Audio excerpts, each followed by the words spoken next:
Welcome back to WagerTalk TV. I'm Ralph Michaels, joined in studio by Marco D'Angelo. Marco's going to talk to us about how professional gamblers handle winning and losing streaks. Marco, welcome. And as our listeners know, they should be following you, Marco in Vegas. And of course, I'm at Cal Sports LV. Marco, you've got some great insight for us. Before we get to that, I do want to mention one thing. Brand new this week at WagerTalk, I started a college basketball weekly guide. It's 32 pages, one full page for each conference. It has my power ratings, my rankings, offensive and defensive efficiencies, and like I always like putting in something that's very hard to find. Those are conference-only college basketball stats. I have the conference standings, the points per game diff, the rebound per game diff, and the turnover per game diff. So again, at a glance, one page, it's free. Go to wagertalk.com, go to the Cal Sports page, and it's a free download, again, posted every Monday. Now, you mentioned in another video how professional gamblers handle bad beats. Full disclosure, I had one of those bad beats. It was $9 Monday, and I had a 5% play on Iowa State. Now, you want 5% plays to cover by 20. You don't have to worry about the last shot. But really, if you look at what makes a good week or a poor week, if you're running hot, if you're cold, if you have an 8-8 week and 2 lucky breaks turn your way to go 10-6 versus 6-10, that's really the difference. So how do you handle those sways in that emotion and in the bankroll? Well, you've got to take emotion out of it. And the biggest difference between winning players and losing players is how they handle the losing streaks. This was a perfect example this weekend. I've been having a great season in college basketball. We were on a 22-6 run in college basketball. And then all of a sudden, I lost 5 straight college basketball games. If you would have saw Twitter on Saturday with people tweeting at me, you would have thought the world was coming to an end. I lost 5 games in a row. Guys, I'm buried. What'd you do to me? This and that. And I'm like, first of all, Ralph, if a 5-game losing streak buries you, you're playing way beyond your means. Okay? We talk about, I play poker a lot, and I play poker tournaments. And when you play poker, you always see they put up the things, this guy has this many big blinds. That's, what you're working with. If the buy-in, even if you sit down in a cash game, if you sit down at a 1-2 game, the buy-in cap is $200.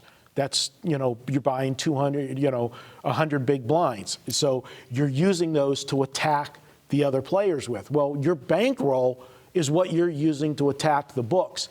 And you need to be able to absorb losses, because I don't care how good you are. Over 100, if you just dissect, and that's a small sample size, 100-game sample size, there are going to be 8-0 streaks in there, maybe 9-2 streaks in there, and everything's going to be roses. But I can tell you there's going to be 0-5s, 0-6s, maybe even a 1-11 or 12. They happen. But at the end of those periods, you have to have confidence in your work that you're going to come out on top. And after the 22-6, I lose 5 in a row. I come back, win 3 in a row and 4 of the next 5.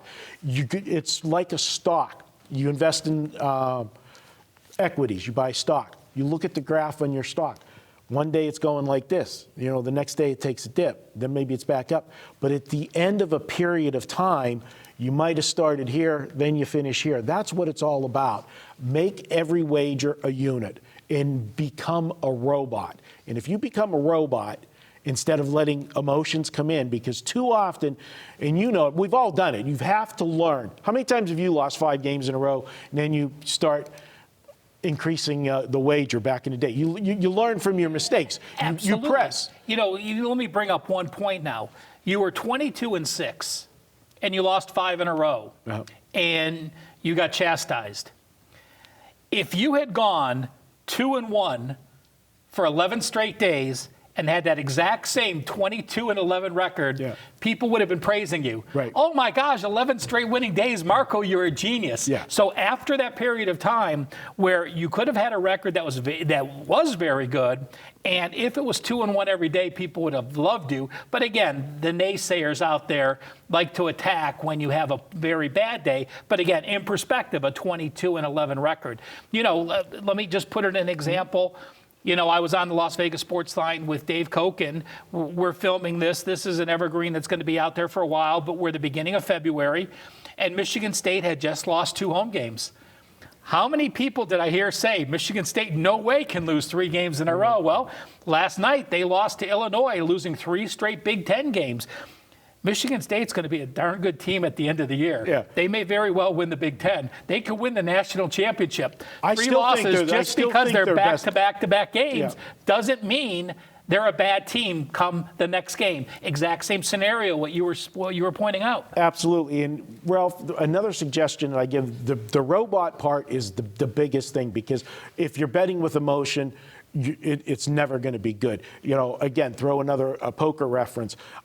They say if you don't go on tilt, if you take a bad beat in a hand, you know, or like you taking the 3-pointer at the buzzer that meant absolutely nothing and was released after the shot clock light went off on the rim. That's just another dab of It's like you can't let that affect you. Don't play when you're on tilt.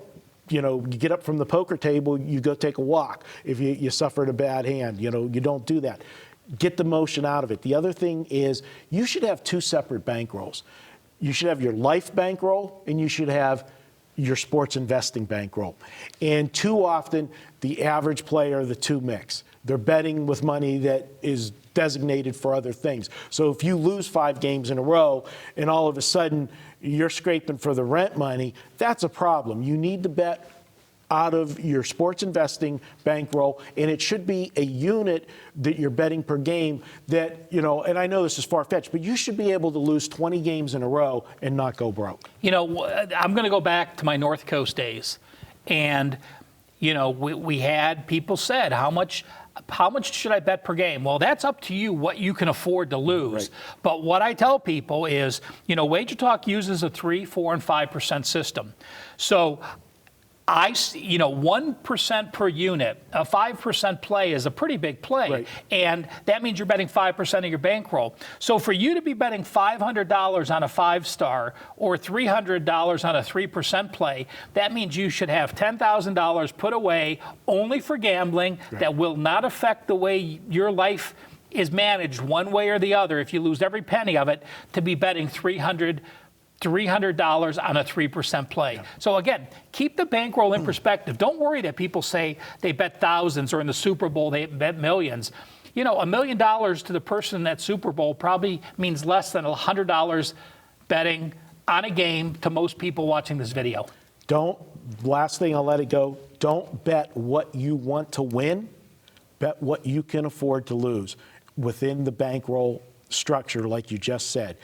Too many times people want to make it, you know, oh, I'm going to play $300 a game, but they don't have a bankroll big enough. Just some random number they came up with, or an amount they want to win. Correct. Right. Oh, if I win this, or if I have to go, you know, if I go 0-3, I'm done. Right. You know, exactly. That's what I'm saying. If you're gonna play $300, you should be able to lose 20 of those in a row. Marco, great advice again. Professional gamblers, new gamblers, those just starting out. Many new gamblers across the states that now have access to gambling. A lot of great evergreen videos. If you have any ideas you want for a video, reach out to us. Please like and share our videos. Leave the comment sections on any videos you'd like to see. Back with more videos, WagerTalk TV. And we're clear.